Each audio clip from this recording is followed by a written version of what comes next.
everyone knows that we're the last ones in the industry polling presidential approval rating on a daily basis. But did you know that there's another question that we ask every day that in many ways is just as important? Generally speaking, would you say things in this country are going in the right direction, or have they gotten off on the wrong track? Today, only 27% of voters say right direction, but 67% say wrong track. That's actually the worst right direction reading since last October, which tied today at 27%. But wrong track hasn't been this high since last July, when the Supreme Court Roe v. Wade decision threw a whole bunch of new Democrats into the wrong track heap. But that's what this question excels at. It shows voters' knee-jerk reactions to major events in the news in a laser-sharp clarity that presidential approval just can't match. Here's a chart of the results from Biden's whole presidential term. As you can see, the spread blew out starkly, starting just about 3 weeks ago. We get a lot of flack for our presidential approval rating, which until recently had Biden somewhat higher than everyone else. But this question pretty much matches the trend that was happening with Biden approval. You can see the stark signal in June and July, with the worst right direction and wrong track signal in all of Biden's presidency, but then the steadily narrowing results, with a little hiccup after the midterm elections. This recent drop is pretty bad. It's actually worse than 86% of all of our other right direction wrong track polling in Biden's whole term. And it's actually worse than 94% of the polling during Trump's term. But it's only worse than 73% of the polling going all the way back to 2008. Yep, for all you math geniuses out there, the Obama terms had some pretty bad polling results. But here's some historical context. Things might seem bad now, but right direction, wrong track has been far worse throughout our polling history. Going back, we have the Roe v. Wade surprise, and then, not long before that, a pretty rough patch during COVID. You can actually spot the initial lockdown slide, followed by a spike right before the 2020 election, and then another blowout caused by the election aftermath and January 6th. But if you can believe it, the Supreme Court decision hit the psyche of our respondents harder than the whole COVID and 2020 election journey.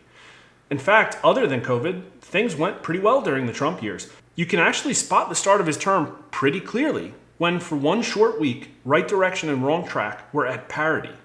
The tightest spread Biden ever got was 9 points in May of 2021, when voters were blissfully unaware that the Afghanistan withdrawal was just around the corner.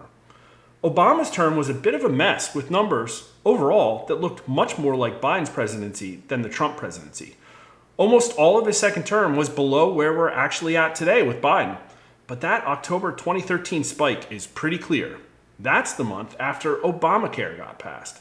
The only other time right direction, wrong track was anywhere close to as bad was during the Great Financial Crisis and the summer of 2011, when European debt dragged us into another economic rough patch. It isn't fair to benchmark Obama's initial inauguration against Trump's, since banks were in the midst of blowing up at the time, but his second inauguration didn't come anywhere close to Trump's. Like Biden, Obama's tightest spread was 9 points. And again, at the start of Trump's term, he was at parity, 0 points.